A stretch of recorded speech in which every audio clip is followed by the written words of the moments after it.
Vous êtes là, mais dis donc, vous êtes bien matinaux ou bien. On vous dit merci tout simplement d'être aussi fidèle à Matin Bonheur sur RTI 1.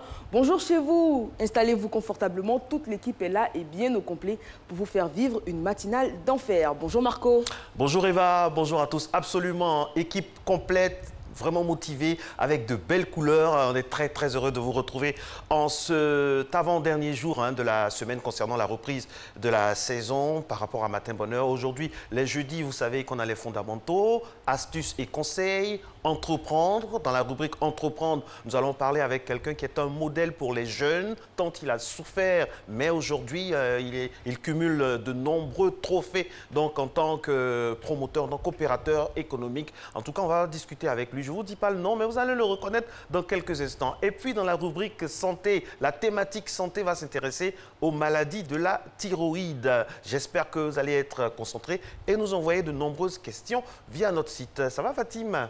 Ça va très bien. Oui, vous êtes ravissante. Belle Bonjour couleur. Marcella. Bonjour. Merci. Allez, on y va. C'est parti, Matin Bonheur. Bienvenue.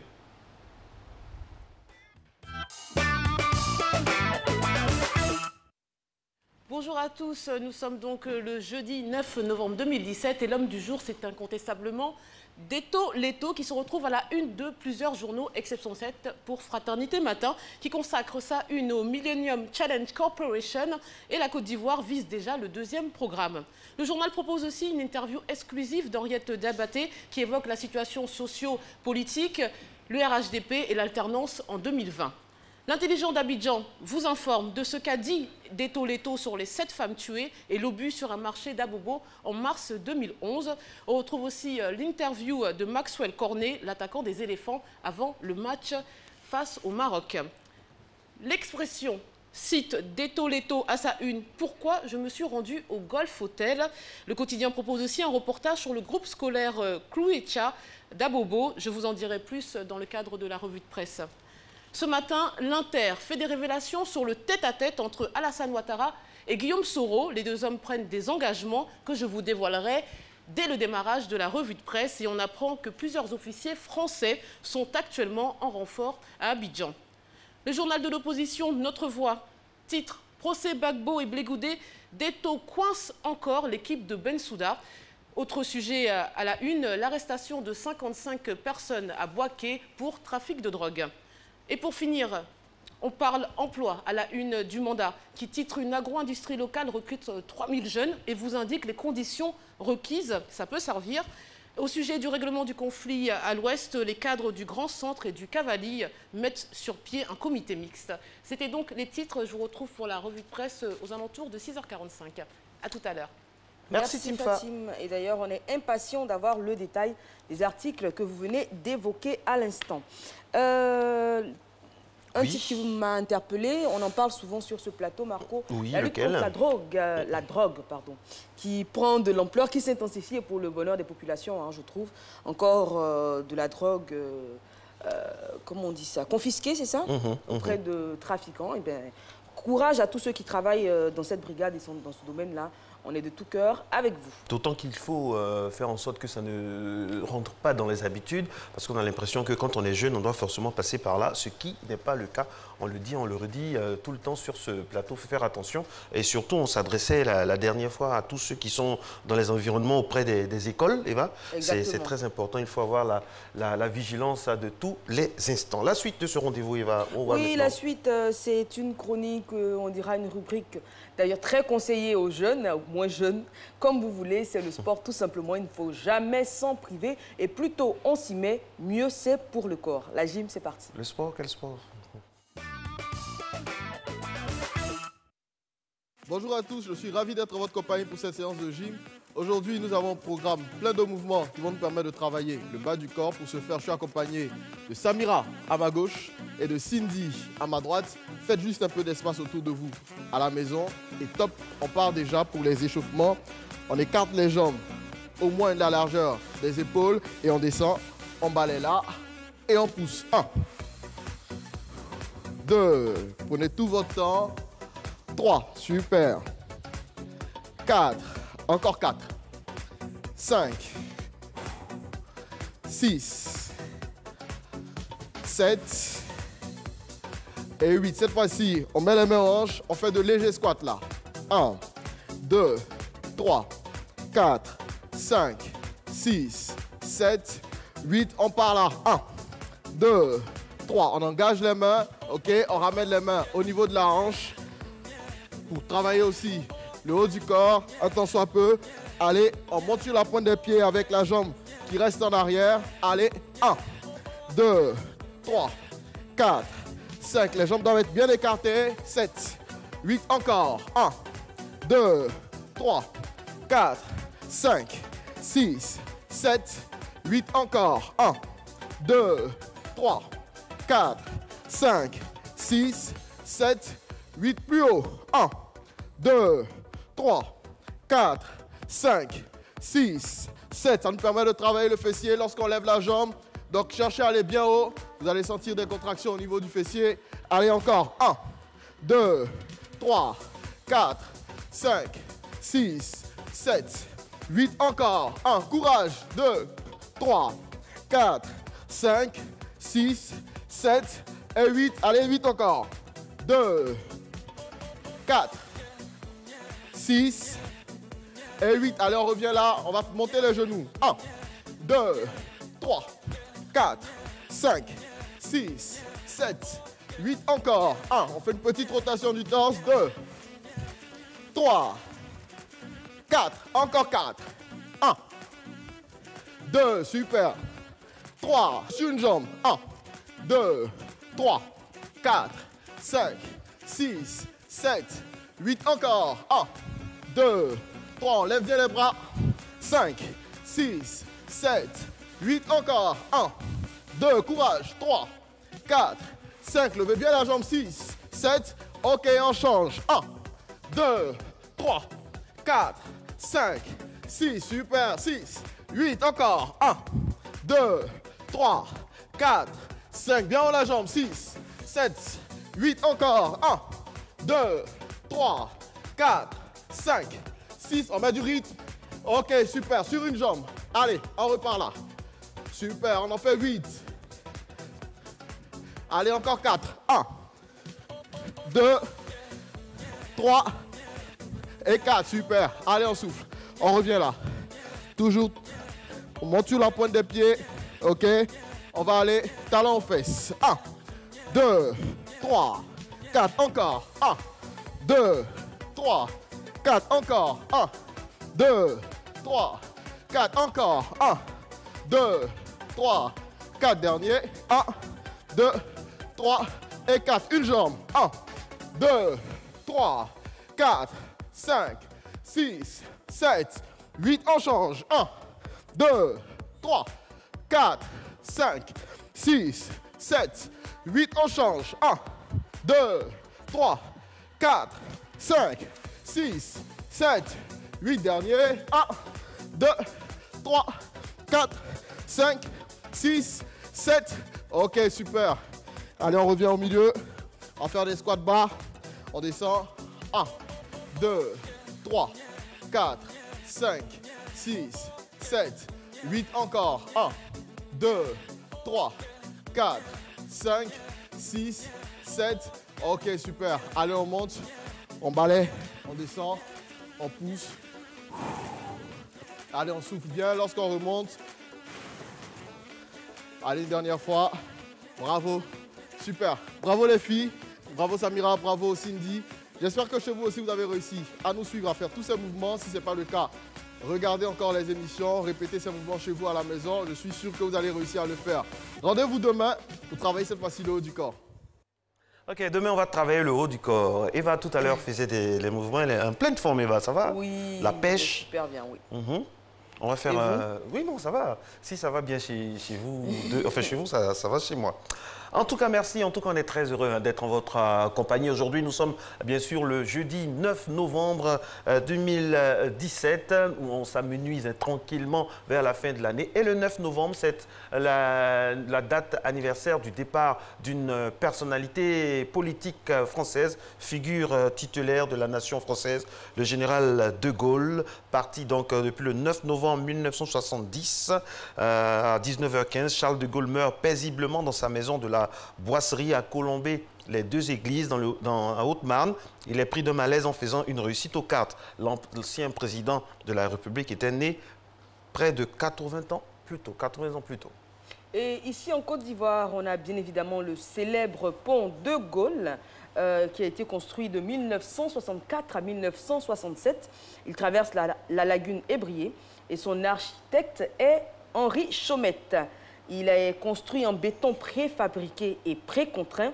Il mesure 11 mètres de largeur pour 592 mètres de longueur. Il relie Abidjan Sud à Abidjan Nord. Et puis, si vous êtes un habitué des matinales, sachez que dans le point route, nous passons toujours en revue les principales artères, bien sûr, de notre pays. Et puis, bien sûr, le pont de Gaulle en fait partie normalement. Oui, Marco, vous vous souvenez, en 1958, la Guinée disait non au général de Gaulle. Sékou Touré. La proposition d'entrer justement dans la communauté française par Sékou Touré, donc leader, et la Guinée accéda ainsi à l'indépendance. C'était en 1958. Et puis, on n'oublie pas que le jour de la commémoration du décès du général de Gaulle est un moment très important pour la classe politique française. Il y a un journaliste qui a tweeté donc, que Bison futé voit rouge sur la tombe du général de Gaulle parce que tous les politiques vont y aller. Bernard Accoyer sera là à 9h, suivi de Florian Philippot, avec toutes les têtes, toute la nomenclature donc, politique française. C'est dire l'impact que l'homme aura eu sur la société française et européenne et mondiale à la faveur des guerres mondiales, on s'en souvient encore. Et pour parler toujours d'armée française, je vous emmène à présent au Mont Valérien qui surplombe Paris, tout simplement. Je les ai. Et si l'armée française n'utilise plus de pigeons voyageurs depuis les années 60, elle continue d'entretenir un colombier militaire. On regarde. Sur cette base militaire, le caporal-chef Sébastien s'apprête à passer ses troupes en revue, les derniers pigeons voyageurs de l'armée française. Et que le visiteur d'un jour ne s'y trompe pas. Les 200 pensionnaires de l'unique colombier militaire de France sont bien opérationnels. Donc là-dessus, on peut voir qu'il est français, on peut voir qu'il est né dans l'année 2009.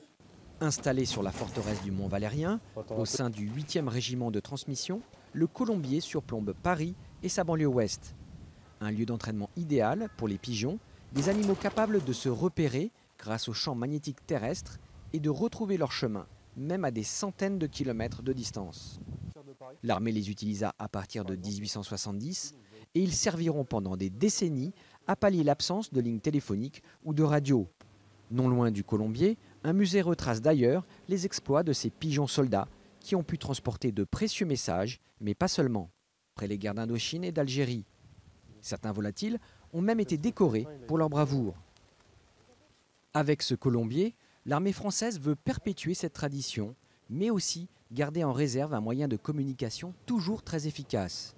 Et en cas de conflit, elle peut aussi réquisitionner les pigeons voyageurs élevés par des civils. Du Mont Valérien peuvent profiter de ces temps de paix et virevolter tranquillement. Leur usage se limite... Si vous saviez ce qui se disait sur ce plateau, je parlais à Eva, je disais, mais ça doit être romantique d'envoyer un message d'amour par l'intermédiaire d'un pigeon voyageur. Et Eva qui répond, mais si c'est ici, là, avec son accent de Béoumi, si c'est ici, là, il y a longtemps, et il passe dans une sauce graine. On va l'intercepter avant d'arriver à destination. En tout cas, parlons de sauce graine, ça donne tout de suite l'appétit, même si très tôt, doux, mesdames et messieurs, le jingle de ceci.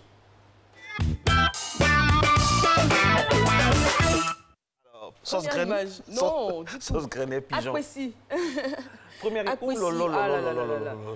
Proposé ce matin par M. Lobo Olivier qui réside à la Riviera Siad. Alors, Aquessi, comme vous le voyez, c'est un plat composé de bananes plantain mûr bouilli, une petite sauce tomate comme ça. En général, on met des aubergines écrasées, de la tomate, des oignons, etc. Et puis c'est l'animatrice qui parle ou c'est la femme qui a faim qui parle? Les deux. Les deux. du poisson fumé roulé en boule comme ça, j'oublie toujours le nom de ce poisson-là. C'est pas du maquereau, hein. Poisson roulé, hein. Oui, le poisson fumé qu'on roule comme ça en boule. C'est quoi le nom officiel? On aura ça pendant l'émission. Ouais, on aura le nom dans quelques instants. Mais en tout cas, très très bon appétit. Le matin, ça ouvre bien l'appétit et puis... Là, Eva veut nous lâcher, là, elle ne veut plus faire l'émission. En tout cas, bon appétit. Et puis voici un autre plat mythique. Oh là là, mythique. Quand on est... Partout, quel que soit l'endroit où on se trouve, on a envie de manger ça. Regardez, du bon garba, bien chaud, avec des poissons dans la périphérie, le piment, le drapeau de la Côte d'Ivoire. On a l'orange, enfin, pratiquement hein, de la tomate, le blanc, de l'oignon et puis le vert du piment. Ouh là là là là. Avec un peu de mayo sur le côté, ça vous donne une journée remplie de tonus. Voilà, je rappelle que c'est certifié par l'Organisation mondiale de la santé. Et expédié par M. Didier Nguessan à Djamé 220 logements. Cela dit, moi qui suis une adepte du garba marco, le poisson thon est de plus en plus cher. Hein. Aujourd'hui, pour un bon plat de garba, il faut débourser une somme qui n'est pas forcément à la portée de tous. Oui, à l'époque, avec 100 francs, oui. 150, quand on était jeune. En 64. En 1964, on pouvait manger avec 100 francs, même 50 francs, on pouvait manger un bon plat. Maintenant, on parle de garba choco, tout ça. Et garba choco, c'est le poisson, il est au moins 1000 francs ou 1500 francs, quoi. Donc vraiment... Ramenez-nous, bring back our real garba. Ramenez-nous notre vrai garba originel, quoi, franchement. Alors, dernier... on va finir avec Karine Koulibaly, qui est aux 2 plateaux Vallon, qui propose ce matin un sandwich, tout simplement, et un verre de lait. J'ai l'impression que c'est du lait caillé, hein. Ouais, c'est un peu lourd. Oui, tout à fait. Du lait lourd, ça fait du bien, c'est pour le matin comme ça, c'est rempli de vitamines. Exactement. Aïe, aïe, aïe, ils nous ont donné faim, on a beaucoup faim. Et on s'inspire souvent d'ailleurs des petits déj qu'on voit ici. On regarde ce que vous nous envoyez et puis nous on se dit, bon, on va manger ça aujourd'hui. D'ailleurs, n'oubliez pas, envoyez-nous toujours des images, quel que soit l'endroit où vous vous trouvez. Et voilà, ça va nous faire plaisir et surtout, ça va donner de l'appétit à Eva Amani qui actuellement a beaucoup faim. Je ne sais pas d'où vient cette faim-là. Pourquoi vous avez beaucoup faim cette temps-ci? C'est dur à quoi? Je ne sais pas. D'après quelqu'un, c'est dur à quoi? C'est dur à quoi? C'est dur à l'environnement. Oui, l'environnement à la périphérie. Merci d'être avec nous, Matin Bonheur. C'est le rendez-vous de la bonne humeur, mais aussi et surtout le rendez-vous de l'information. La preuve Eva avec cet élément que nous vous proposons maintenant. Exactement. Il s'agit de nous donner des astuces et conseils. Aujourd'hui, il est question de retrouver une aiguille perdue. Ce n'est pas toujours évident. Ce sera dans quelques instants, non, Marco? Ce sera dans quelques instants. Comment retrouver une aiguille perdue? Mais avant, Christelle Akoussa est aux commandes de toutes choses. Si modeste et pourtant si indispensable à la vie de leur village, le morceau de paille noué autour des hanches de ces paysannes est un symbole fort pour la vie de cette société d'Agny à Montian. Un symbole célébré une fois de plus. Le sakri, en langue locale, veut dire le pagne que la femme attache pour aller au champ. Vous savez que le champ, c'est les travaux champêtres. Et puis, la femme revient toujours avec ce pagne déjà sali. Donc, lorsque ça chauffe, c'est ce sakri-là qui aide le mari à subvenir aux besoins de la famille. Parce que le sakri fait en même temps la banane plantain, l'igname, l'arachide, le manioc, le maïs, etc. Encourager l'effort des femmes à la scolarisation, c'est tout le challenge qui se cache derrière le Satrimo. Pour cette édition ici à Ngamankro, département de Mbato, les femmes sont venues de tous les villages environnants. Cette année 2017, la lauréate s'appelle Kamenan Jeannette. Aujourd'hui, elle est une mère, heureuse de participer au rayonnement de sa société.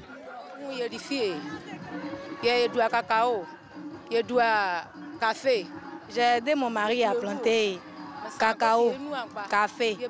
On a buté igname, manioc, maïs pour pouvoir scolariser les enfants. Cette année, 3 de mes enfants ont eu le BPC et 2 ont eu bac. Simone, elle n'a pas été tirée au sort, mais n'empêche, la cérémonie à peine terminée, que revoilà cette mère de 3 enfants à la tâche. Dans les champs comme dans la cuisine, elle ne perd jamais de vue son rôle dans l'édification des enfants.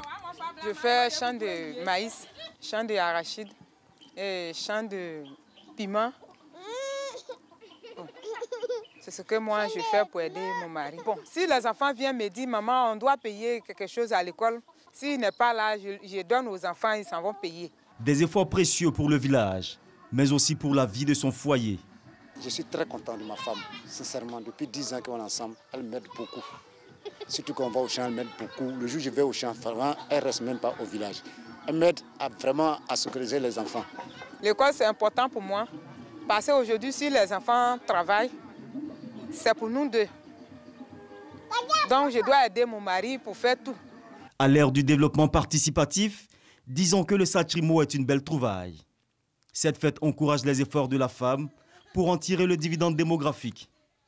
Confinée dans les tréfonds du département de Mbato, espérons qu'à partir de maintenant, Satrimo puisse faire des émules dans toute la Côte d'Ivoire.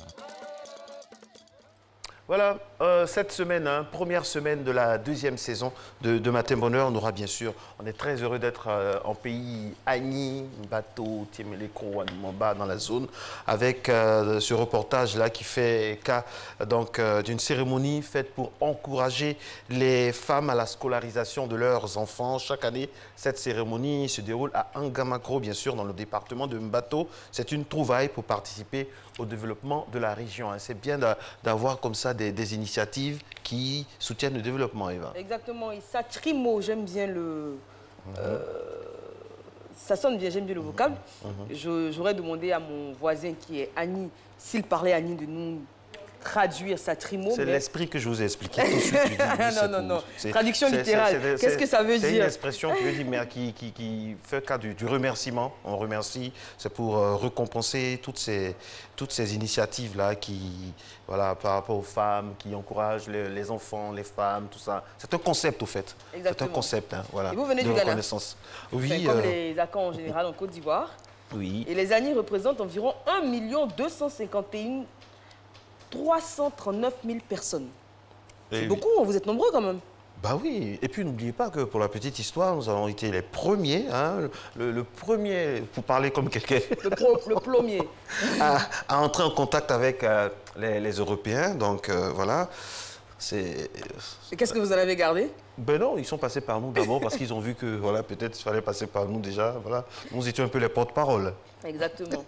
Et donc, on retrouve chez vous le Sanvi, le Djoablin, le Bini, le Bona, le Moronou, oui. Ano, Abe, Barabo, Alanga.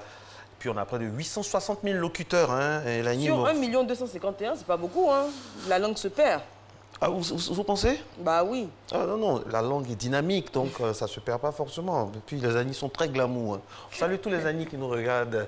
J'imagine que le directeur de RTI doit être très content. Bah oui, j'imagine. Et merci à Guillaume Zéré pour ces petits reportages là depuis le début de la saison et qui nous gratifie comme ça d'informations très intéressantes. Mais j'ai remarqué que depuis le début de la saison, nous sommes à Mbato, nous sommes aux alentours de Tiemeleko. Donc, je ne suis pas jalouse, mais bon, faites un tour du côté de Béoumi, vous verrez, il y a des perles. Quand on parle de Mbato, enfin, bref, vous savez, il faut aller directement. N'oubliez pas que les reportages, dans la première saison, la rédactrice en chef donc, a fait un constat avec des constats sur le terrain. Les gens veulent de plus en plus de présence de notre part. Et donc, au niveau des reportages, on se fait fort d'envoyer des équipes là-bas pour que tout le monde puisse vibrer au rythme de la matinale, qu'on soit en Gamakro, à Béoumi, à Diabou, à Touba. Voilà. D'ailleurs, on salue ceux qui nous regardent de Touba. Et puis, sachez que votre digne fille, Kadi Fadiga, donc, tient les rênes de ces matinales, avec parfois un peu de maltraitance. Sinon, ça va. Oui. En global, on dira ça va. Et donc, comme le disait Marco, on va faire l'effort d'aller à la rencontre du terroir, du pays profond, de toutes ces personnes-là qui n'ont pas toujours l'occasion de s'exprimer devant une caméra. Et puis, aux ressortissants de ces différentes régions, de voir comment est-ce que ces régions qu'on a tendance à oublier, qu'on ne visite pas toujours, comment elles évoluent. Parce que le développement, il est également local. Il y a beaucoup d'initiatives qui sont prises sur place pour faire avancer les choses et les faire bouger. Quand elle se maquille ou quand elle s'apprête, Eva, elle perd toujours quelque chose. Ça, c'est une manière pour elle d'évacuer son stress. Mais là, on va parler d'une perte assez particulière. Comment ça se passe lorsque vous perdez une aiguille? On a tous été confrontés à cela. On cherche. Autant chercher une aiguille dans une botte de foin portée par Eva. Comment ça, portée par Eva? En portant sa chemise, Luc découvre que son bouton est enlevé. Il se met à chercher une aiguille en vain. Vous avez tendance à perdre de petites choses telles que des aiguilles. Nous avons une astuce pour vous. Prenez un bocal vide, coupez un morceau de mousse en tenant compte de la taille de la couverture du bocal. Appliquez de la colle sous la couverture du bocal et fixez-y la mousse déjà coupée. Implantez vos aiguilles dans la mousse, déposez à l'intérieur du bocal vos fils, fermez et posez le bocal dans votre étagère. Pratique et facile à reproduire. Oui. Vous avez retenu quelque chose de Oui, très facile. C'est pratique, hein? Exactement, pour toutes ces personnes-là qui sont adeptes donc, de la couture faite maison, donc repriser, refaire un ourlet, recoudre un bouton, etc. C'est vrai que ce sont des petites choses qu'on ne garde pas toujours, qui se perdent assez aisément, mais astuces pour les conserver et donc les retrouver facilement. Vous aurez comme ça des trucs et astuces tous les jeudis sur Matin Bonheur. Oui, l'année passée c'était Bon Réflexe, mais cette année astuces et conseils, hein, parce qu'on va visiter d'autres environnements, d'autres univers afin de vous soulager dans soit peu de petits bobos qui pourraient éventuellement donc rythmer notre quotidien. Je rappelle que dans la dernière partie de cette émission, 4e de la semaine, nous allons recevoir le docteur Azo qui nous parlera bien sûr des maladies de la thyroïde. Vraiment, ce sont des maladies fréquentes qu'on retrouve dans certaines régions avec beaucoup plus d'acuité, notamment dans la région de Mans. D'ailleurs, les téléspectateurs, à travers le compte Facebook de notre émission, ont déjà commencé à envoyer leurs questions. C'est justement ce que nous vous demandons. #MatinBonheur pour toutes les préoccupations par rapport à tout ce que nous évoquons ici. Voilà. On saura si c'est notamment lié à l'environnement, aux habitudes alimentaires, en tout cas tout ce qu'il faudra savoir sur ces maladies-là. Ce sera à partir de 7 h dans la thématique santé avec le docteur Azo Auguste, qui est lui-même directeur coordonnateur adjoint du programme national de lutte contre les maladies métaboliques et prévention des maladies non transmissibles.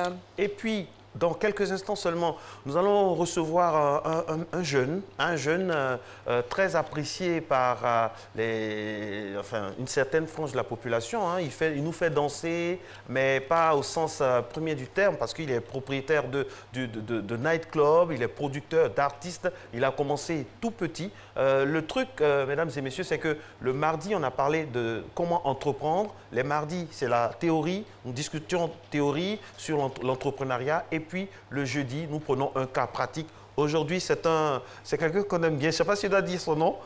Il est reconnaissable à son gabarit. Son gabarit et à sa gouaille, à sa joie de vivre, tout ça. Quand on dit vous, quand on dit 50-50... n'est pas vous. Quand on dit 50-50, je préfère dire ça en français. En tout cas, il sera avec nous dans quelques instants seulement. C'est Awa, dit le gros Bédel, qui sera avec nous, qui va nous parler de son expérience, comment il a fait donc, en organisant simplement des soirées, les mercredis à thème. Aujourd'hui, être un homme assez puissant dans la nuit et aussi dans la musique, puisqu'il est producteur d'artistes. Eva l'aime beaucoup. Hein. Exactement, et moi je le connais depuis tellement longtemps et c'est vrai qu'on l'a vu, on a vu tout son parcours, on a vu évoluer d'organisateur de soirées à thème, comme il y a des soirées, jours de marché. Jours de marché, etc. Ça rappelle le bon vieux temps, quand on était encore jeune et sage. Voilà. Et aujourd'hui, il est propriétaire de... Au moins, vous reconnaissez enfin officiellement que vous n'êtes plus sage. La preuve. Aujourd'hui, il est propriétaire d'espaces de divertissement, il est producteur d'artistes, comme disait Marco. Beaucoup de choses à dire sur son parcours qui est très inspirant. Donc soyez là, le gros Bédel est déjà dans nos coulisses, il s'installera dans quelques instants. Gros Bédel, mais entre guillemets, parce qu'on dit ça pour là. C'est vrai que le mec en impose, mais bon, parce que c'est quelqu'un de cool, d'accessible. Rarement on va entendre des méchancetés sur lui. Il fait un peu l'unanimité dans son giron, dans son milieu. Et ça nous fait plaisir. Dans 3 minutes maintenant, on aura le journal donc, de la matinale, l'unique édition. Et ensuite, nous irons avec Fatim JJ par rapport à la revue de presse. Je rappelle que le Matin Bonheur a commencé à démarrer, donc bien sûr, sa saison 2 depuis le lundi. Également, c'est midi. Nous aimerions saluer donc nos collègues de Exactement, de C'est midi que vous avez découvert, que vous avez retrouvé également le lundi 6 novembre pour la nouvelle saison avec un nouveau plateau. Tout se passe très bien. Donc, nouvelle écriture également là-bas. Exactement, tout se passe bien. Donc restez sur RTI 1 et puis des émissions comme ça vont arriver au fur et à mesure. Vous verrez, vous ne serez pas déçus. C'est toujours un plaisir de rester sur nos antennes. Ok. Alors Eva, ce soir, dans quelques instants seulement, notre ami et frère Hamza Diaby est en train de mettre son micro. Dans quelques instants, il sera avec nous. Je rappelle que c'est Christelle Akoussa qui réalise cette émission en alternance, bien sûr, avec Soro Félicité. Aujourd'hui, concernant la météo, avant d'avoir des détails plus pointus dans quelques instants, le temps s'annonce pluvieux. Faites très attention. Nous avons des petits problèmes techniques par rapport au point route. On espère que cela va se régler avant la fin de cette émission. Le temps est pluvieux, glissant. Faire très attention par rapport à tous les éléments de visibilité. Exactement. Ce matin, bon, pour nous qui nous levons très tôt, il a plu ce matin, donc il fallait être très prudent. En ce moment, je pense que la pluie s'est quelque peu calmée, mais il y a d'autres averses qui sont attendues, notamment sur la ville d'Abidjan. Donc voilà, c'est vrai que quand il pleut, le paradoxe, c'est qu'on a envie de rester le plus longtemps possible au lit, parce qu'on est bien douillet sous la couverture, etc. Et puis après, on se retrouve en retard, on a envie de forcer pour arriver au travail. Donc comme on dit, rien ne sert de courir. Il faut partir à point. Faites un effort. Je sais que vous êtes bien sous la couverture, là, avec monsieur ou avec madame, en train de regarder Matin Bonheur. Mais bon, s'il faut aller au travail, il faut se lever dès maintenant, se préparer et puis tout faire pour être dans les temps. 6h26 à Tiemelekro, à Dikabo, à Mbato, dans ce magnifique endroit, vraiment que je vous conseille vivement pour passer des vacances en pays Agni. Vraiment, c'est les meilleures vacances qui soient. On en déplaise à ma voisine. Allez, merci d'être en notre compagnie. Dans quelques instants, Hamza Diaby va s'installer pour les principales manchettes de l'info. Voilà, on vous retrouve juste après lui pour la revue de presse. Mais avant Hamza Diaby, on aura bien sûr la météo. Vous êtes à Matin Bonheur et vous faites bien.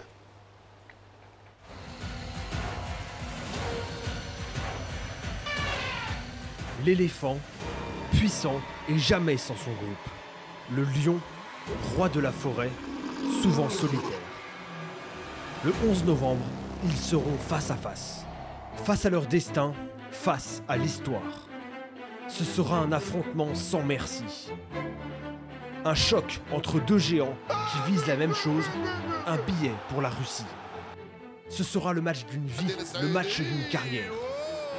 Ultime journée des éliminatoires de la Coupe du Monde FIFA 2018, Zone Afrique, Côte d'Ivoire, Maroc, samedi 11 novembre à 17h30, en direct sur RTI 1.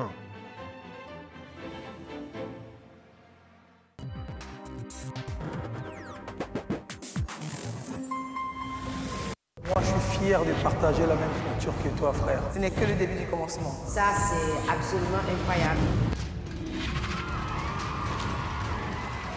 Ce vendredi, dans l'Afrique a un incroyable talent. La pression monte avec la première demi-finale.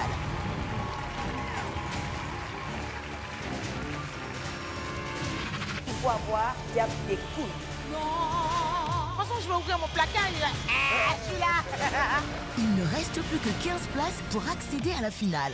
Les candidats vont devoir surprendre le jury à travers de nouveaux numéros encore plus incroyables. L'Afrique a un incroyable talent, première demi-finale. L'Afrique est l'incroyable talent. Ce vendredi avec Nescafé.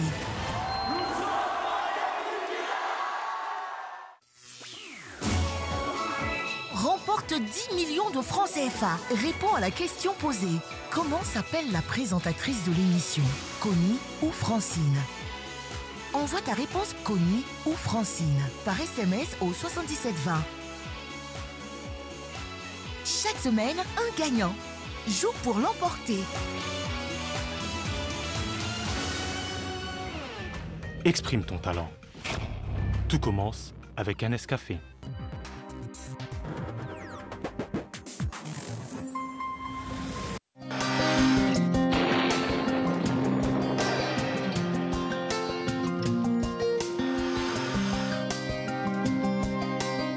MTN, everywhere you go. Mesdames et messieurs, bonjour. On aura en début de matinée quelques passages nuageux parfois denses, pouvant être accompagnés de faibles pluies sur le littoral et le sud forestier, particulièrement dans le sud-est. Par la suite, le temps s'éclaircira progressivement comme partout ailleurs dans le pays. Quant Côté température, on note à 25 degrés à Abidjan, 23 à Diaké. Une série de 22 degrés est attendue dans les villes de Bondoukou, Boaké, Daloa, Dimboko, Gagnoa, Korogo. 21 degrés à Mans. Odéné affichera 22 degrés. 23 degrés dans les villes de San Pedro, Sassandra et Tabou et 22 degrés dans le district de Yamoussoukro. Au cours de l'après-midi, le soleil dominera largement le temps sur l'ensemble du pays. Toutefois, en milieu d'après-midi, dans la moitié sud du pays, le développement de nuages denses rendra le temps un peu plus incertain, avec par moments un ciel un peu assombri. Cette situation débouchera en fin de période sur des pluies parfois orageuses à l'ouest, dans le sud forestier et des possibilités de pluies faibles sur le littoral et l'est du pays. Côté température, le mercure affichera 30 degrés à Abidjan et à Adiaké, 33 à Bondoukou et Boaké, 32 degrés à Daloa, 33 degrés à Dimbokro. Gagnoa affichera 32 degrés également dans les villes de Gagnoa, Mans et Odéné. On notera 30 degrés à San Pedro, Sassandra et Tabou et 33 degrés à Yamoussoukro. Tramant de programme et agréable journée à vous.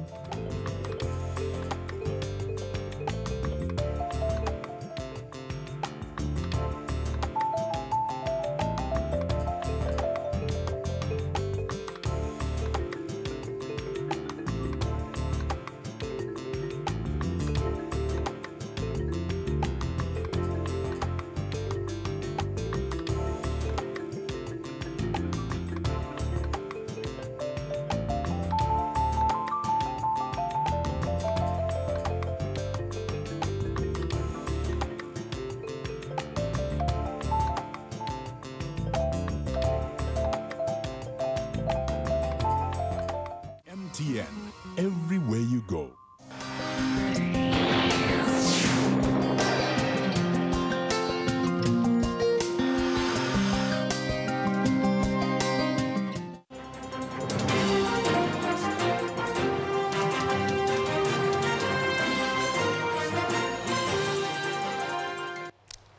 Bonjour mesdames et messieurs, bienvenue dans ce 6h30. La destination Côte d'Ivoire au centre d'une rencontre hier mercredi à Washington avec le président Alassane Ouattara.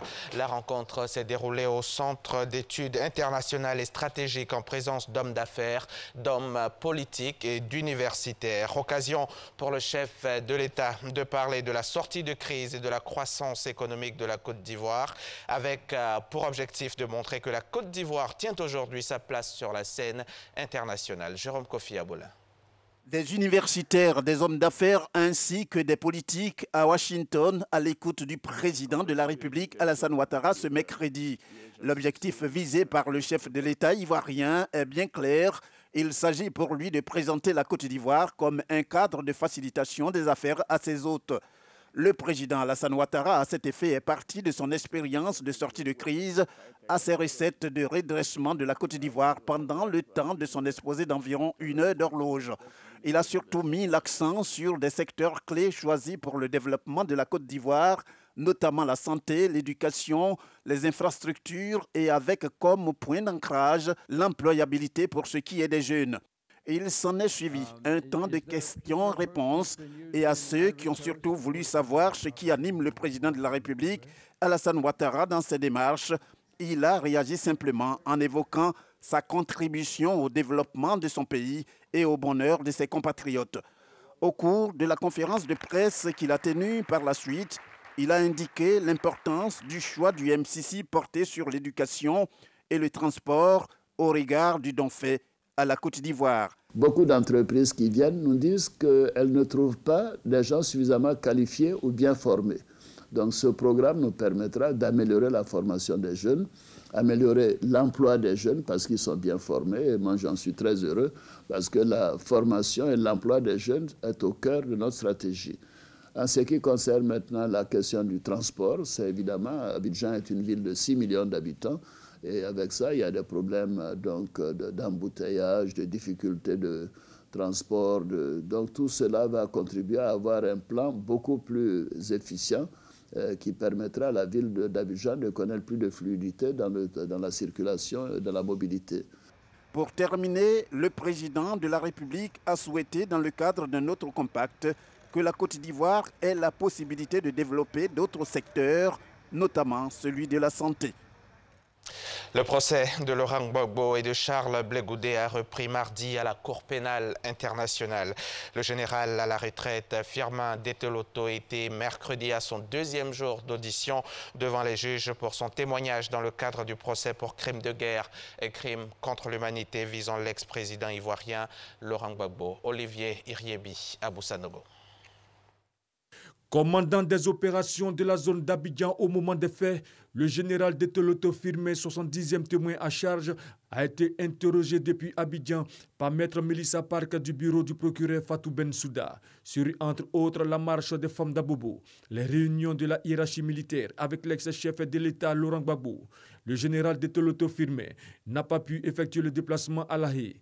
C'est donc à travers une vidéoconférence que l'ancien inspecteur général de l'armée a apporté son témoignage à la Cour.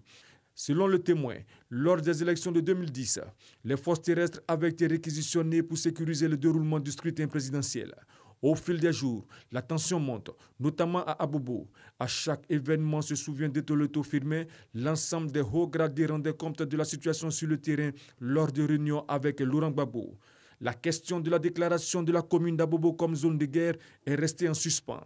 L'ex-général des forces de défense affirme ne plus se souvenir à quel moment les forces de sécurité ont fait usage de mortiers. L'ancien militaire indique par ailleurs qu'ils étaient en position de défense vu qu'ils subissaient des attaques. Après le général Philippe Mangou, c'est le deuxième haut cadre de l'armée qui vient témoigner de son action au moment de la crise post-électorale de 2010-2011.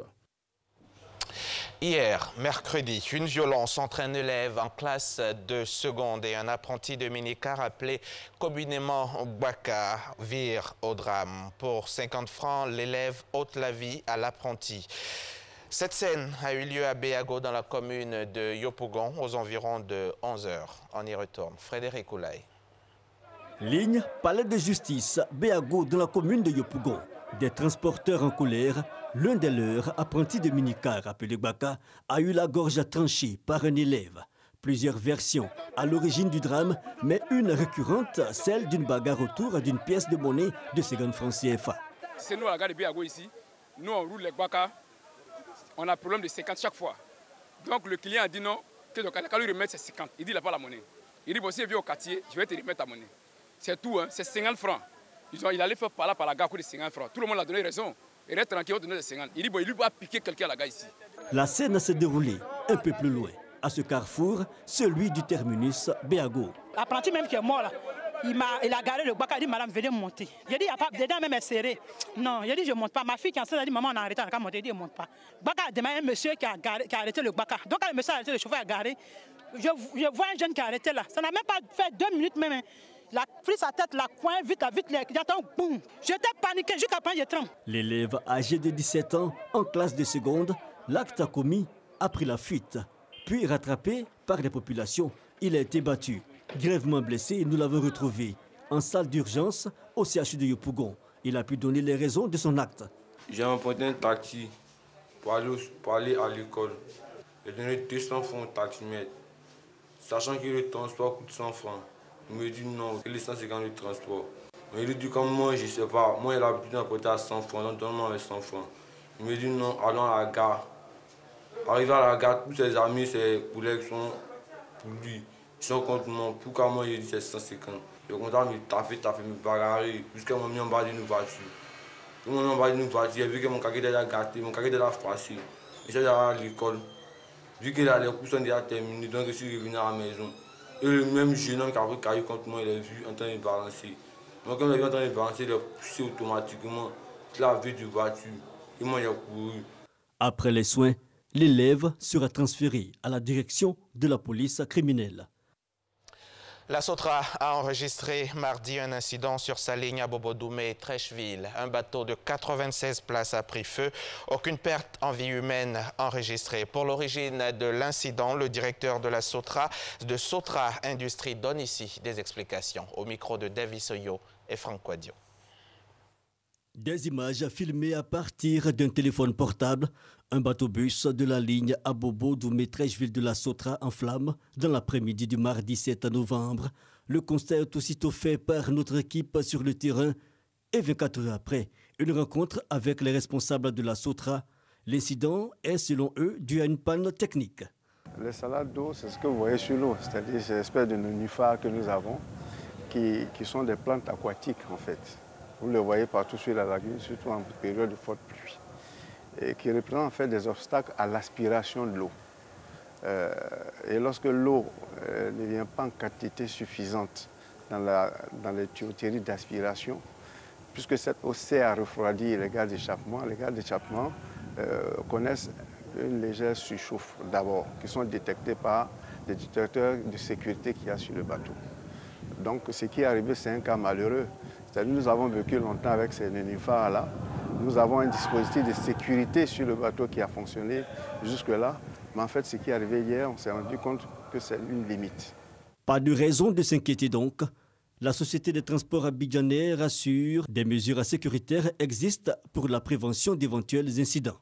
Nous avons commencé à passer en revue tous nos bateaux concernant ces circuits-là pour essayer de détecter, on ne sait jamais s'il y a une quelconque mécompte pour pouvoir régler ces problèmes.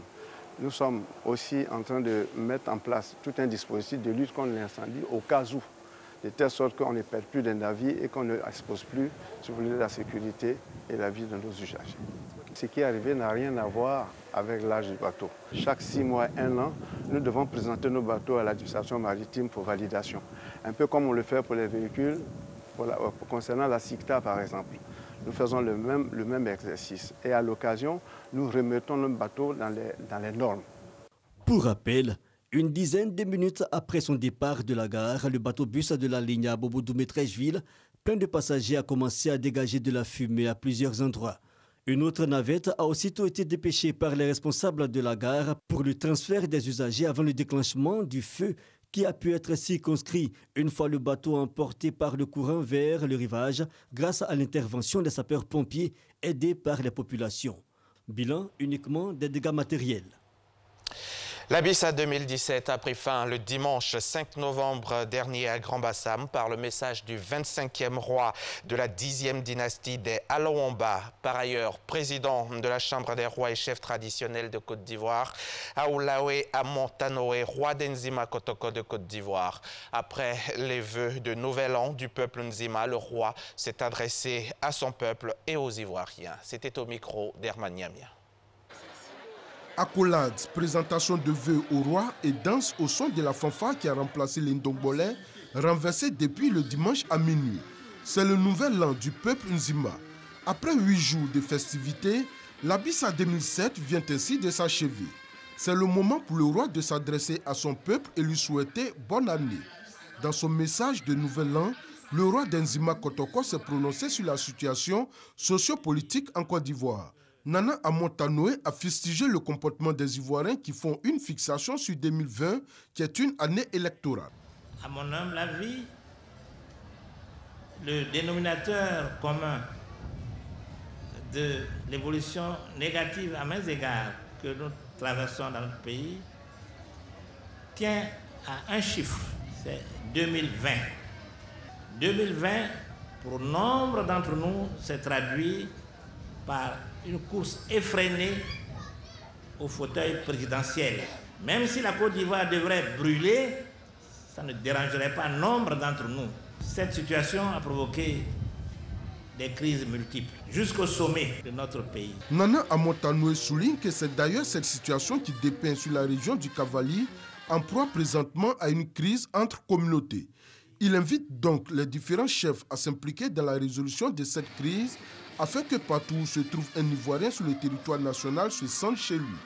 La Bissa 2007, c'est fini et les nombreux festivaliers se disent satisfaits de l'organisation. En tout cas, la fête était formidable. Plus que les autres années, en tout cas, j'ai aimé. Ce qui m'a marqué surtout, c'est les dessins qu'on fait sur les visages. Je suis venue avec mes petits-enfants pour qu'ils découvrent la culture et qu'ils voient pourquoi, quand on rencontre les jeunes Nzima, ils ont une éducation. Et quelle que soit la mutation sociale, on remarque toujours que les jeunes Nzima, ils ont un bon comportement parce que les aînés les ramènent à la culture. Après la cérémonie officielle de clôture de la Bissa, les festivaliers ont poursuivi la fête dans les différents maquis tard dans la nuit. Rendez-vous est pris pour l'édition 2018 avec encore plus d'innovation. Moi, je vous donne rendez-vous demain à 6h30. Très bien, monsieur Diaby. Merci beaucoup. À demain. Demain.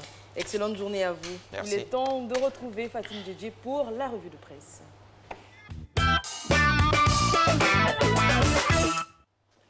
Et on démarre avec l'Inter qui fait des révélations sur la rencontre entre Alassane Ouattara et Guillaume Soro. Alors, il y a très peu d'informations sur la rencontre entre le président de la République et le président de l'Assemblée nationale, mais c'était sans compter sur la dernière parution de la lettre du continent, repris donc dans l'Inter. On y apprend que le 3 novembre dernier, Guillaume Soro aurait présenté ses excuses à Alassane Ouattara, qui les a acceptées pour les tensions politiques de ces dernières semaines. Toujours, selon le journal, les deux hommes se sont engagés à neutraliser les plus extrémistes de leur camp respectifs, qui ont tout intérêt à ce que la situation perdure. Et cette rencontre avait été minutieusement préparée par les entourages respectifs des deux hommes. Guillaume Soro avait notamment été reçu par Brahima Ouattara, le frère cadet du chef de l'État, et par la secrétaire générale du RDR, Kandia Camara. Attention des élèves et des enseignants exposés au danger. Tout à fait. L'Expression propose un formidable reportage sur le groupe scolaire Kouecha, situé dans la commune d'Abobo. En plus de subir les agressions des badauds, eh bien, les élèves et les enseignants sont menacés par un énorme ravin.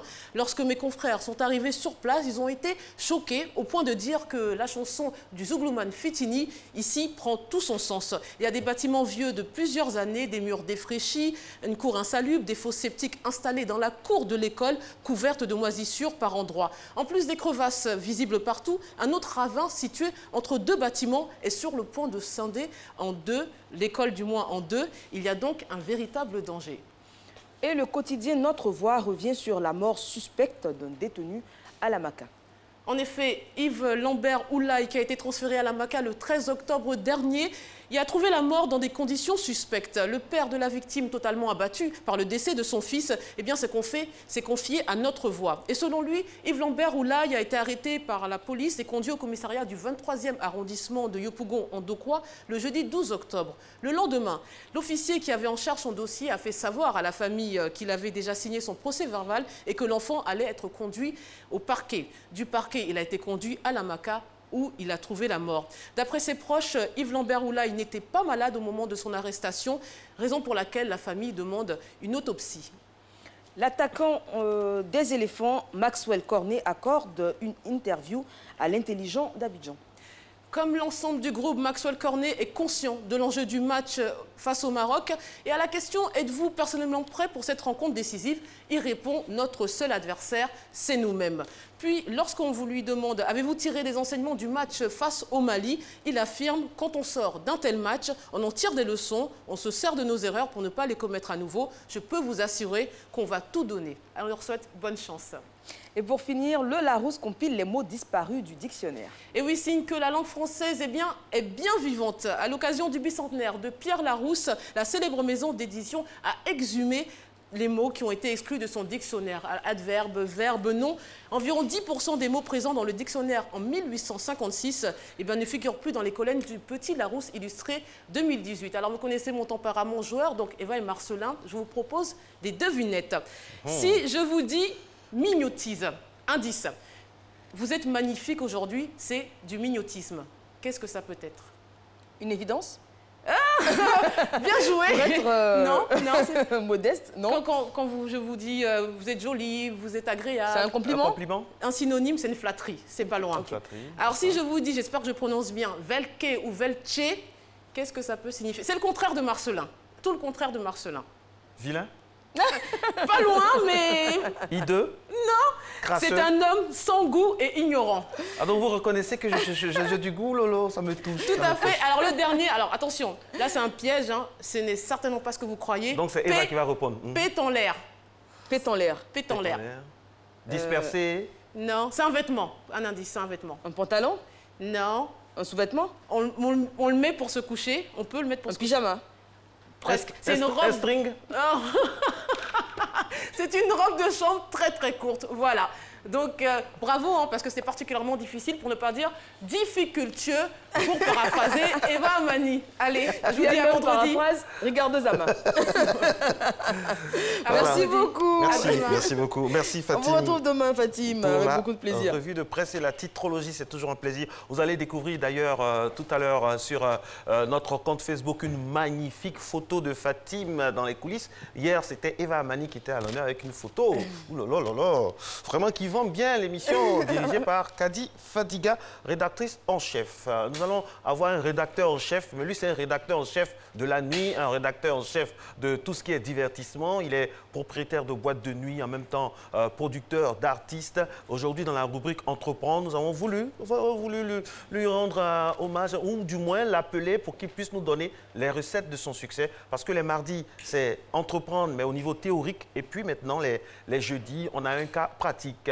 Monsieur Aoua Gros-Bédel, c'est comme ça qu'on appelle, hein, qui arrive maintenant. Et on dit, vous n'est pas vous. C'est le vous producteur n'est pas de vous. François. Voilà, parce qu'il est tout simplement le producteur de ce groupe-là. Installez-vous. Qui vous allez faire danser nous Eva fait danser sur pas mal de rythmes. Bonjour Bédel. Bonjour Eva. Quel plaisir de vous recevoir. Comment ça va? Moi aussi, quel plaisir d'être sur votre plateau. Ça va? Eva va souvent dans votre établissement? Bon, secret professionnel. Secret professionnel, exactement. Secret professionnel. Et pour parler d'établissement, on l'a dit, hein, avant que vous n'arriviez sur ce plateau, on parlait de votre parcours, de ce que l'on sait, de ce que l'on a vu, mais il y a sûrement beaucoup de choses qu'on ignore. Donc, d'où est parti Bédel pour en être là aujourd'hui? Ah ouais, ça c'est ce que tout le monde cherche à savoir. Exactement. Ok. Bédel, c'est un jeune Ivoirien qui est passionné des showbiz d'abord, voilà, qui est le fils d'un monsieur qui avait une boîte de nuit dans le temps à Grand Bassam, qu'on appelait le Dialogue Bar, sur le cinéma Congo à Bassam. Voilà, il y a un carrefour qu'on appelle le carrefour Dialogue, il y avait une boîte de nuit qu'on appelait le Dialogue, qui appartenait à mon père. Donc, mon père avait une sono, il avait beaucoup d'instruments de nightclub. Donc déjà, voilà. Dans l'enfance, vous baignez déjà dans l'environnement? Voilà, déjà de l'enfance, voilà, nous c'était la musique, on avait les dix à la maison, tous les jours. Les scratch. Voilà, donc ça nous a baissé. Est-ce que déjà à l'époque où papa avait la discothèque, est-ce que vous y travailliez? Non, je ne travaillais pas, je ne pouvais même pas travailler, j'étais encore élève. Ah d'accord, ok. Donc j'étais élève, voilà. Et après, quand le vieux est décédé, moi, je partais à l'école et puis j'ai arrêté d'aller à l'école, classe de première. Et j'ai commencé à faire l'imprimerie. J'étais imprimeur d'abord, j'ai appris, mon cousin m'a mis dans l'imprimerie, il m'a dit non, il faut que tu apprennes un métier, tout ça là, faire l'imprimerie, que c'est bon, ça peut te nourrir, tout ça demain. J'ai dit ok, donc j'ai commencé l'imprimerie. Mais étant dans l'imprimerie, j'aimais toujours la musique, j'aimais tous les jours, c'est moi qui joue la musique, c'est moi qui embête tout le monde dans le coin. Le show. Tous les nouveaux sons, c'est moi qui dis aux gens, il y a un nouveau son qui est sorti, j'ai parti maintenant j'ai parti en boîte. C'est une matinée que j'ai dit, je suis fatigué. Et un jour, mon patron, c'était un tonton à moi, M. Issouf Kamagaté, son jeune frère Adéjan, que je salue au passage. Un jour, il m'a dit, mais toi, je pense que l'imprimerie, c'est pas trop ta chose. Mais ce que tu aimes le plus, c'est artiste, boîte de nuit. Je pense que si tu essaies de faire ça, ça te réussit. L'imprimerie, c'est pas bon pour toi. Et comme ça, vous arrivez à, d'abord, pour aller directement, vous arrivez déjà, à l'origine, vous organisez des soirées. Voilà, donc ça vient. Et un matin, j'ai arrêté. Je me suis levé samedi, j'ai dit bon, moi je suis fatigué même. Je ne fais plus l'imprimerie, bon, moi je fais les showbiz. Donc on commençait à partir dans les boîtes de nuit avec les artistes.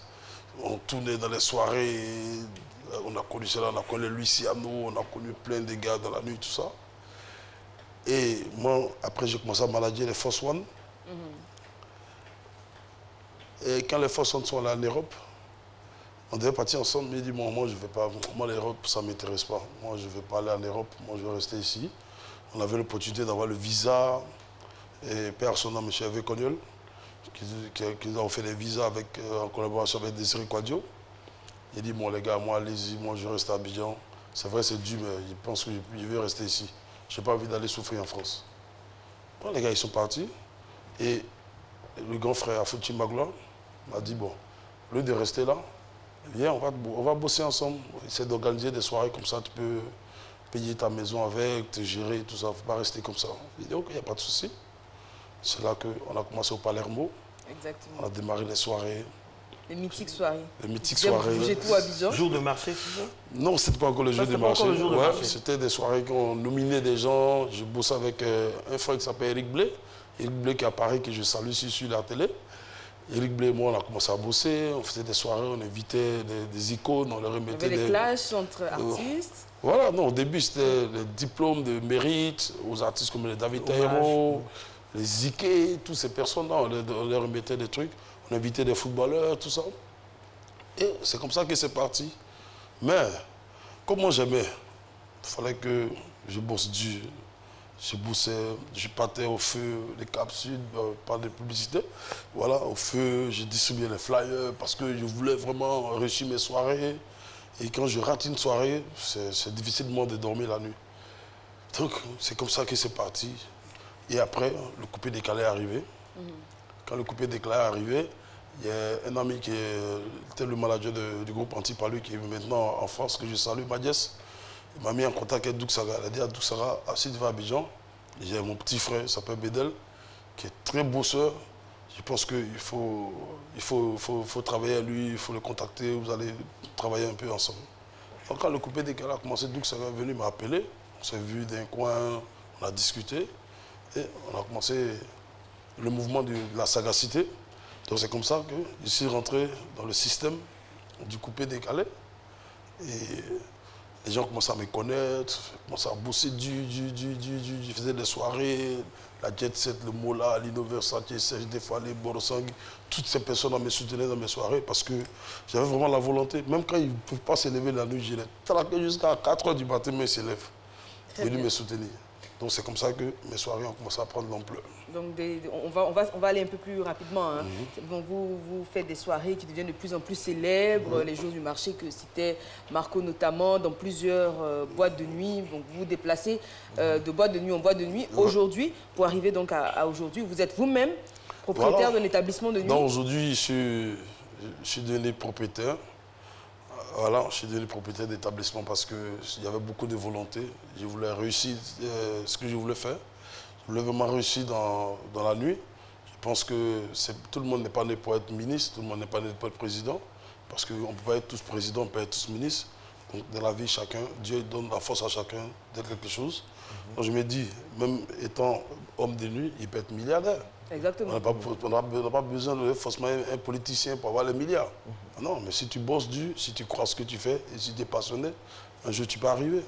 Donc voilà comment je me mets à fond, je bosse comme un fou.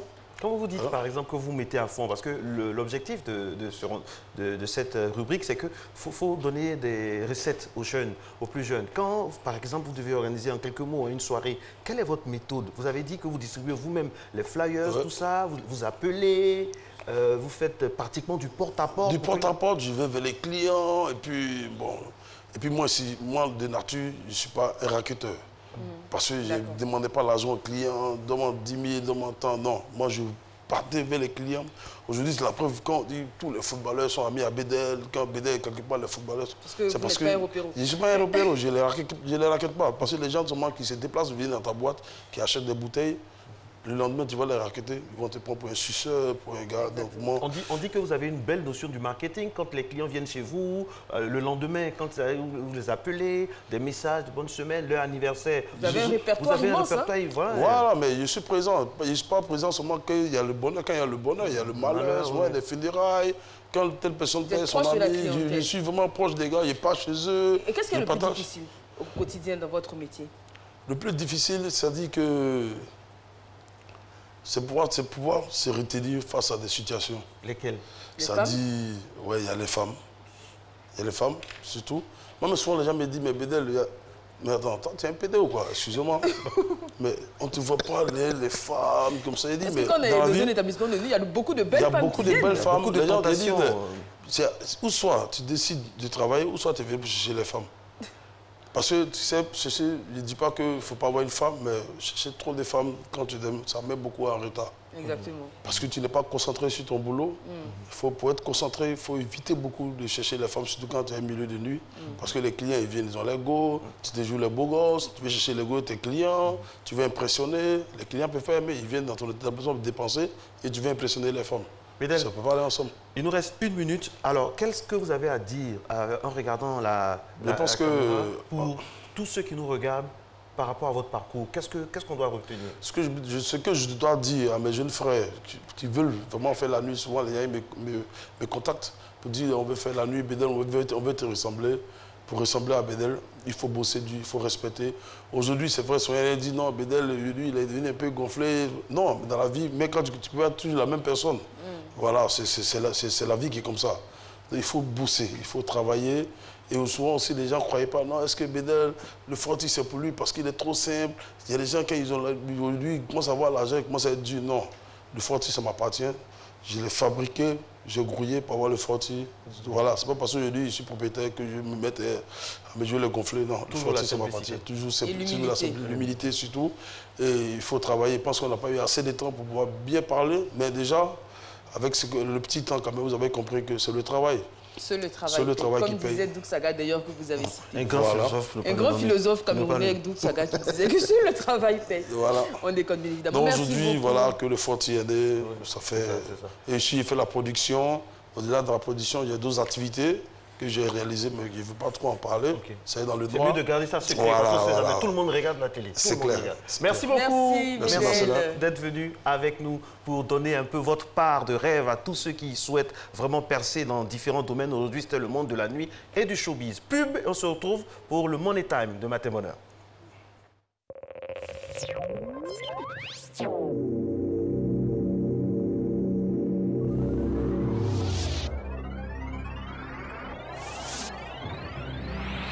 L'Office national de l'assainissement et du drainage, l'ONAD, organise la première édition de la grande caravane de sensibilisation pour dire stop au mauvais usage des ouvrages d'assainissement et de drainage. Du 18 octobre au 20 novembre 2017, dans le district d'Abidjan et à l'intérieur du pays. Vaillante population, autorités administratives, opérateurs économiques, vous êtes conviés à des moments d'échange et d'information qui auront lieu du 28 octobre au 20 novembre à Korogo, Ferké, Boaké, Yamsokro, Daoukro, Abengrou, Daloa, Mans et San Pedro. Pour tout renseignement, contactez-nous au numéro suivant ou sur onad.ci. ONAD, agir pour un cadre de vie assaini. Le jour de la paix. Mercredi 15 novembre à 9h. Aujourd'hui, grâce à Dieu, je vis avec ma famille. Le merveilleux cadeau que Dieu m'a fait, c'est ça, c'est la paix intérieure en moi. Vous recevrez gratuitement le mouchoir blanc de la paix au Cénacle du Saint-Esprit, à Djamé Carrefour Renault, et dans tous les temples de l'Église universelle du Royaume de Dieu. Entrée gratuite. Cristalide Communication et la communauté congolaise de la BAD présente Ferigola, le Padre.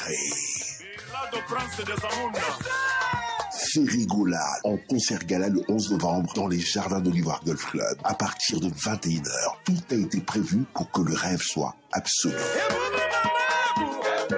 Tickets en vente dans les points habituels à 20 000 et 30 000 francs VIP. Infoline 87 21 80 28.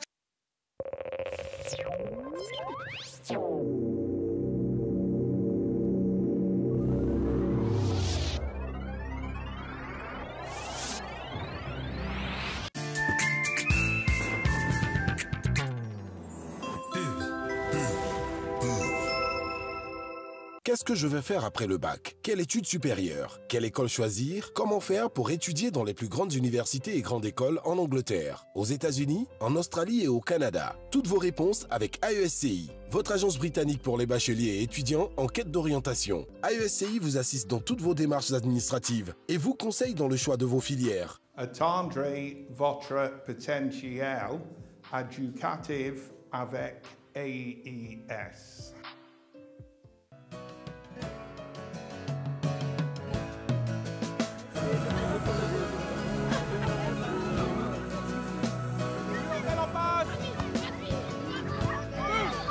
Chaque jour, ce sont quelques milliers de kilomètres parcourus pour vous apporter une eau pure et légère, indispensable à une bonne santé. Vous livrer une part de bien-être est ma meilleure récompense d'une journée de travail ardu.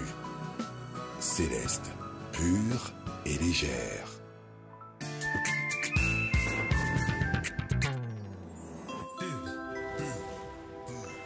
De retour sur votre matinale RTI 1 pour la dernière ligne droite. Et on reçoit un médecin, on vous l'a dit en début d'émission, le docteur Azo installé. Bonjour docteur. Bonjour. Soyez le bienvenu. Merci. Vous êtes directeur coordonnateur adjoint du programme national de lutte contre les maladies métaboliques et prévention des maladies non transmissibles. Et avec vous, il sera question des maladies liées à la thyroïde. Jingle, c'est parti.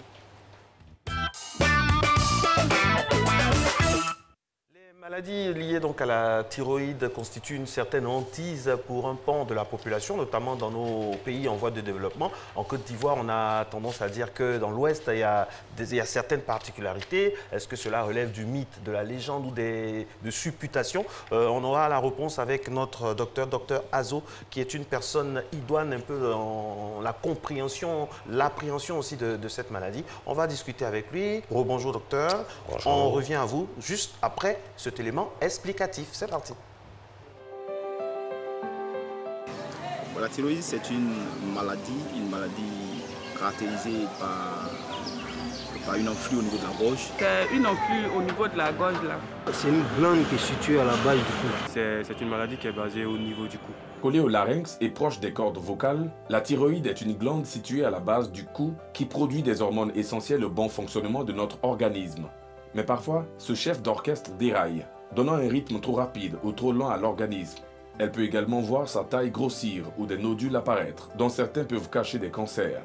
Les causes, communément on dit de ne pas trop manger le manioc. La consommation des aliments sans iode. C'est l'accès du manioc, on mange beaucoup de manioc. Ce sont les mauvaises alimentations. Je dirais il y a la mauvaise alimentation et il y a le manque de sport. La thyroïde est liée à certaines pathologies dont l'hyperthyroïdie, les nodules, le goitre et le cancer de thyroïde.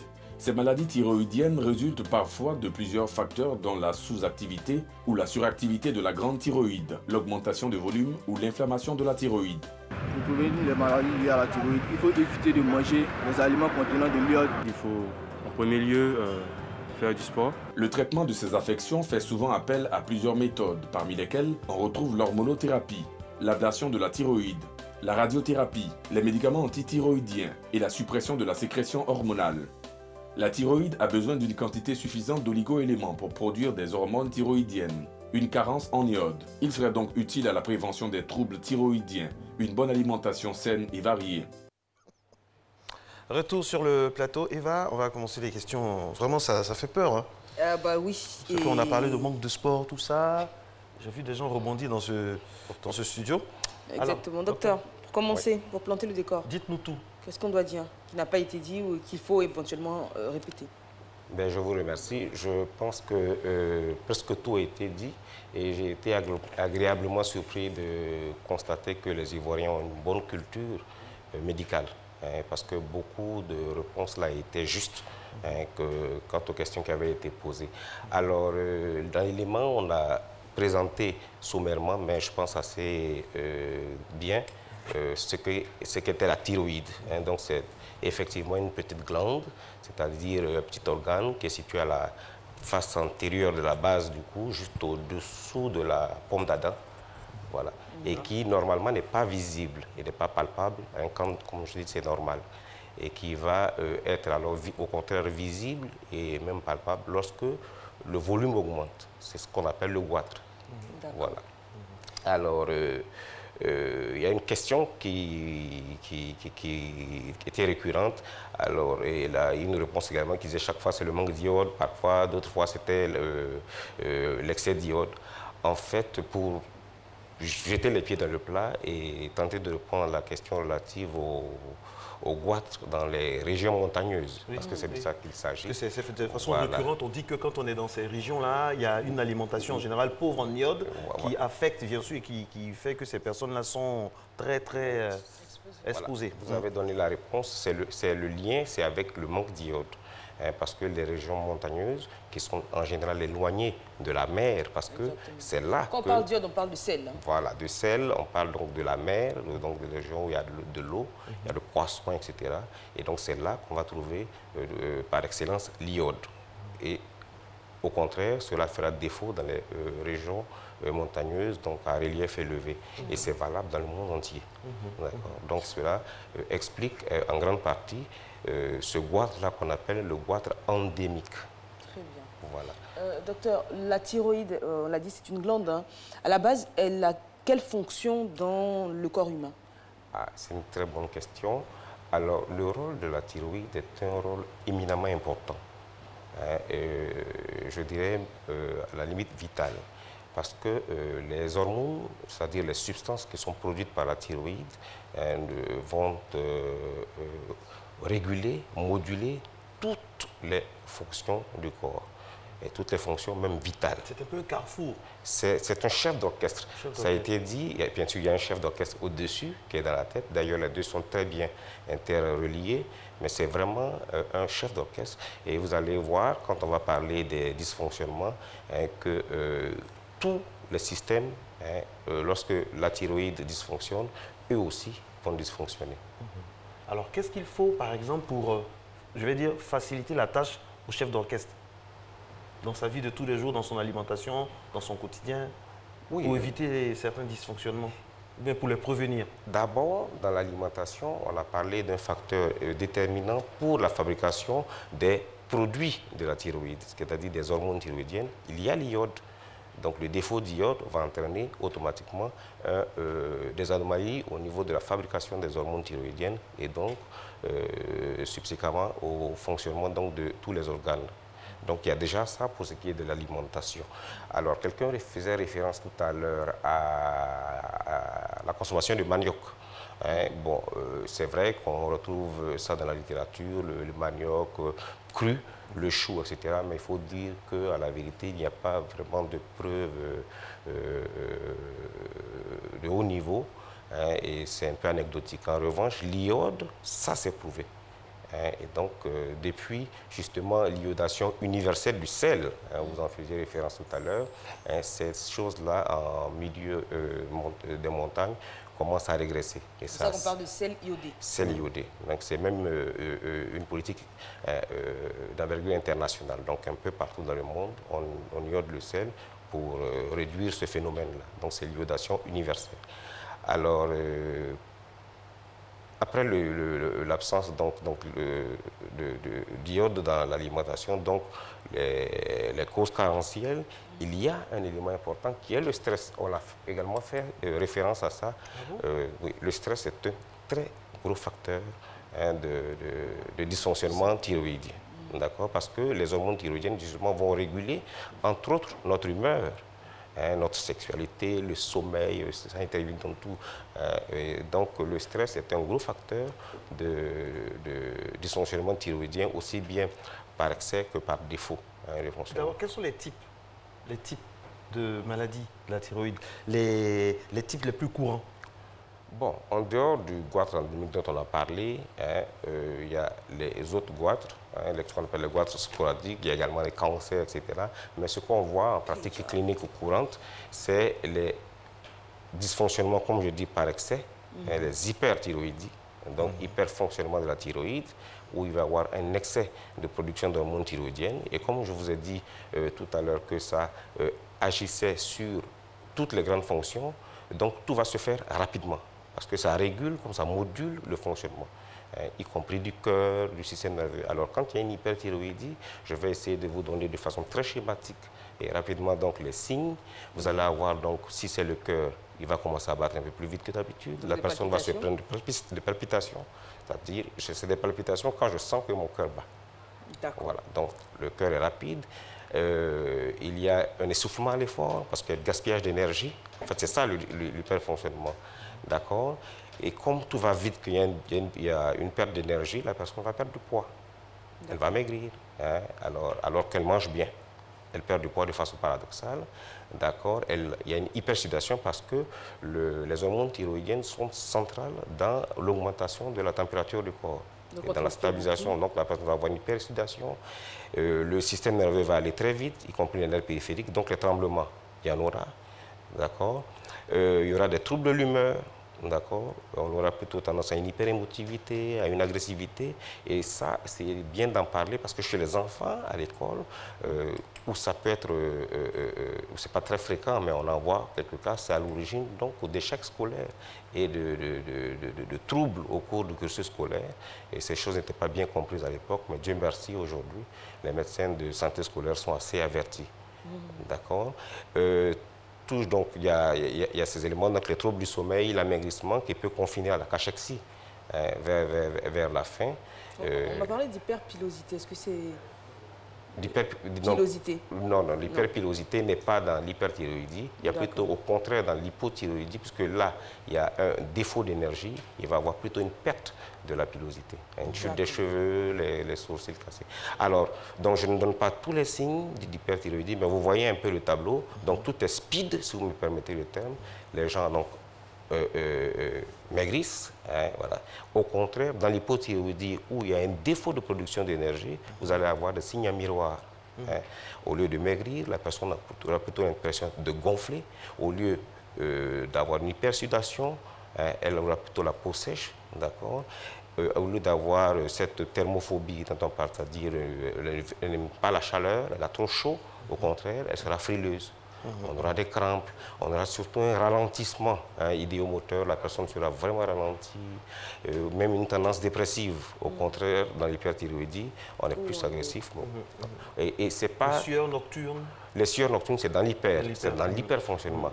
Au contraire, dans l'hypofonctionnement, on aura une tendance à la frilosité, on aura froid, d'accord, on va transpirer moins, etc. Et voilà un peu, on aura surtout aussi des crampes. Et les gens qui ont ça s'en plaignent assez souvent et c'est très inconfortable. Et les nodules thyroïdiens? Les nodules, ça concerne l'augmentation toujours du volume, mais la présence de boules. Un nodule, c'est une boule pleine. Voilà. Hein, au contraire des kystes qui sont des boules à contenu liquidien.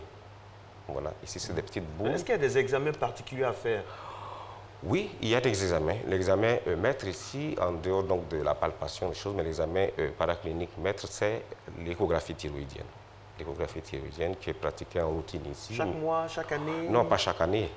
Pas chaque année. Il y a un rythme en fonction de la pathologie, en fonction de la cause qui est faite, d'accord, et en fonction également de l'évolution constatée donc, par le médecin. Et l'examen de sang, ça ne peut pas... Les examens de sang vont permettre donc de doser les hormones thyroïdiennes. Les produits de sécrétion de la thyroïde, qui sont les hormones thyroïdiennes, et c'est elles qui, lorsqu'elles sont sécrétées en excès ou en défaut, vont être à l'origine des signes dont je vous ai parlé tout à l'heure. Vous avez parlé des enfants il y a quelques instants.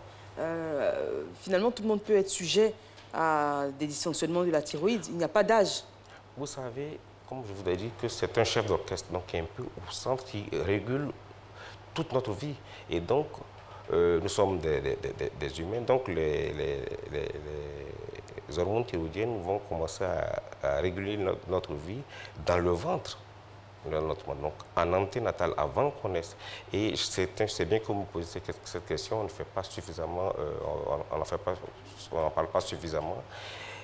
Les hormones thyroïdiennes sont centrales pour ce qui est de la maturation du cerveau. Voilà. Et donc, c'est très important pour les femmes enceintes. Il faut le savoir. Et les gynécologues également, je pense, en parlent. Pour les femmes enceintes, c'est très important. Qu'est-ce qu'il faut faire alors? C'est essentiel pour le développement du cerveau et donc pour l'intelligence. Qu'est-ce qu'il faut faire alors pour que tout se passe bien, pour éviter... Mais il faut que déjà la personne ait une vie saine, une vie normale, qu'il n'y ait pas trop de stress, etc. Déjà que la grossesse même est un stress. On suit à l'hôpital donc les dames, si elles s'y rendent régulièrement, et donc on peut voir les anomalies apparaître. Aujourd'hui, il y a beaucoup de moyens sophistiqués pour pouvoir suivre l'évolution d'une grossesse.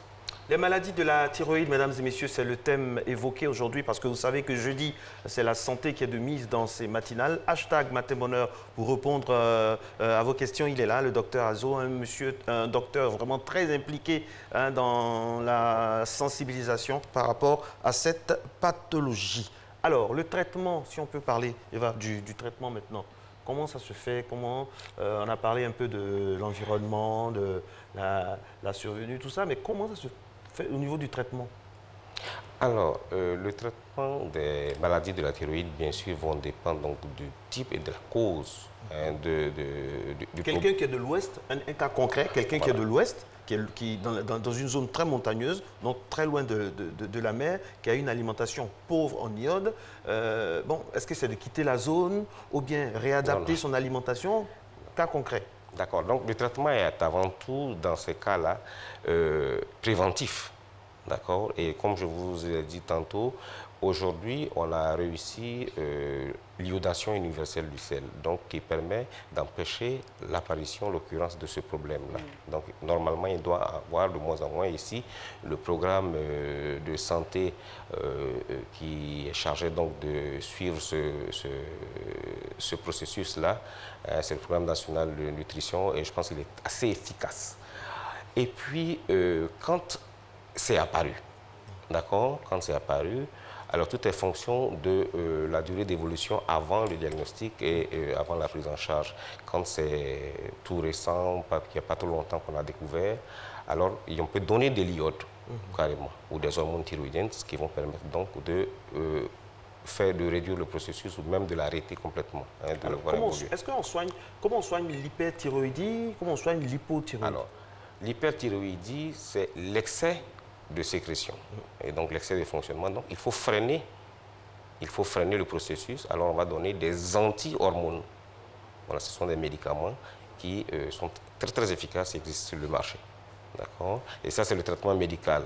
Au contraire, quand il y a un défaut d'hormones, on fait une supplémentation en hormones. Et ça également, les médicaments existent. Et ça, c'est pour le côté médical, mais on peut avoir recours à d'autres méthodes telles que la chirurgie.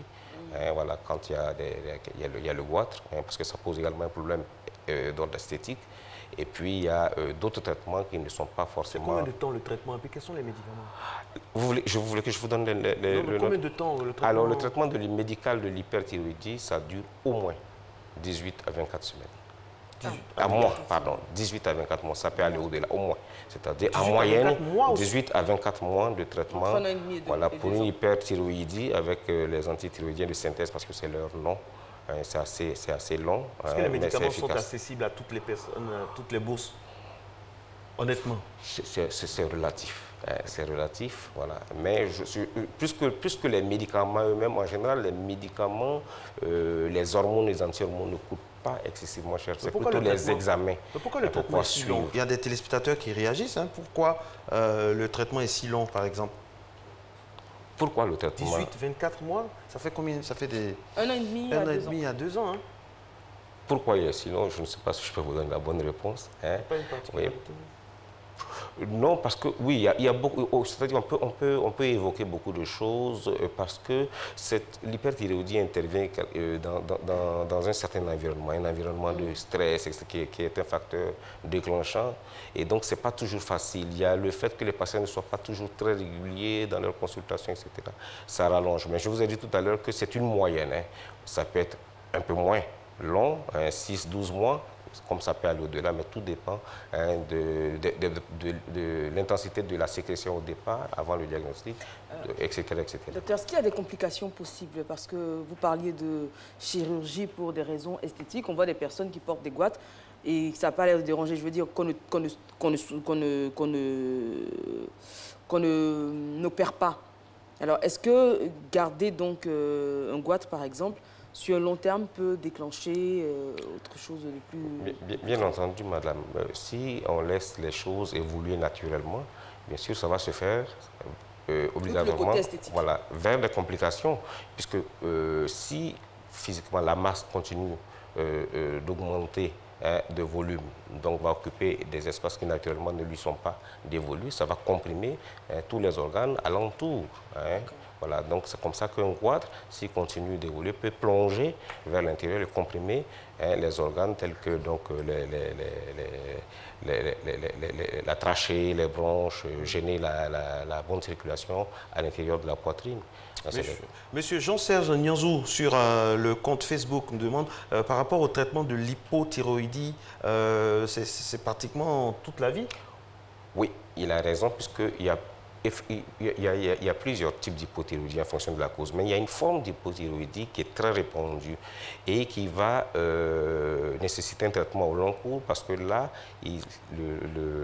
la thyroïde est détruite, entre guillemets. Voilà, elle ne fonctionne plus du tout.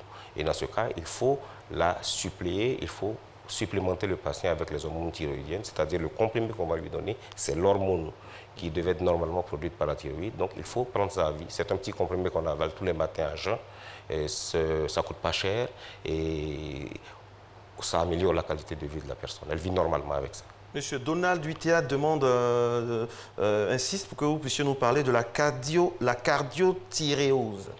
Alors, ça me permet donc de revenir sur la question qu'elle avait posée tout à l'heure, à savoir, est-ce que si les choses, on les laisse évoluer, il y a des complications? La cardiothyréose est une complication cardiovasculaire, je dirais donc, de l'hyperthyroïdie, qui, si elle n'est pas traitée, va avoir un retentissement, un mauvais retentissement sur le cœur et les vaisseaux, entraînant une sorte d'insuffisance cardiaque.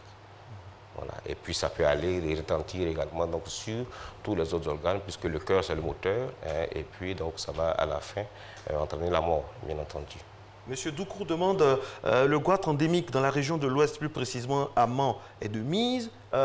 Concrètement, qu'est-ce qu'on peut avoir comme alimentation pour nos parents qui sont dans l'Ouest montagneux? On a évoqué ça tout à l'heure. Et puis de toute façon, avec le développement des communications, les échanges aujourd'hui, écoutez, on mange du poisson à l'intérieur de plus en plus. Il y a en plus donc, de l'iodation universelle du sel dont j'ai parlé, les gens mangent du poisson. Très bien. Vous avez une question, Non. mademoiselle Amani? Non, ce sera tout. Par rapport à l'iode, justement, il y a une manière assez particulière. L'iode, c'est un petit élément qui est dans la nature, c'est un minéral hein, voilà, qui est essentiel, comme je vous ai dit. C'est-à-dire la seule fonction de l'iode connue hein, chez l'humain, chez les supérieurs. Très vite. Comment conserver?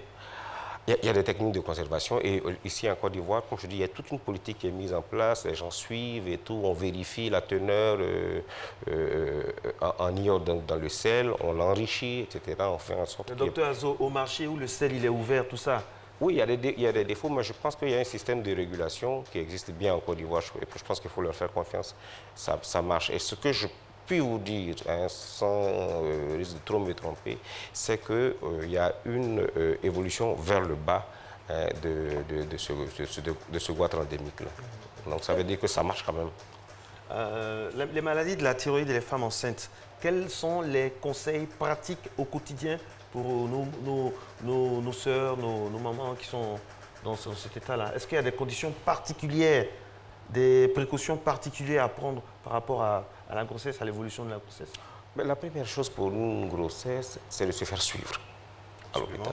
On ne doit pas, au XXIe siècle, laisser les choses se faire comme ça se faisait avant. Une femme enceinte, c'est une femme qui va à ses consultations prénatales, qui voit la sage-femme et où le médecin, lorsque c'est nécessaire, et qui va la suivre, et donc qui peut détecter au cours de la consultation les défauts qui peuvent faire évoquer un problème thyroïdien. D'accord? Et c'est parfois très fréquent au cours du premier trimestre. Dieu merci, c'est des choses qui disparaissent spontanément après ou qui peut avoir recours. On peut avoir recours pour les régler à des médicaments. Donc c'est déjà d'aller se faire suivre régulièrement de façon à ce qu'on détecte. Ensuite, c'est d'essayer d'avoir une vie la plus saine possible, sans trop de stress, puisqu'on a montré, on a dit tout à l'heure, le rôle de l'utère, voilà, sur Très bien. Merci docteur. beaucoup. Merci à vous. Docteur, je rappelle, docteur Azo Auguste Jean-Claude, directeur coordonnateur adjoint du programme national de lutte contre les maladies métaboliques et prévention des maladies non transmissibles. C'est ici qu'on s'arrête. On vous souhaite tout au long de cette journée une très bonne santé et on se retrouve, Dieu voulant, demain, toujours avec le même plaisir.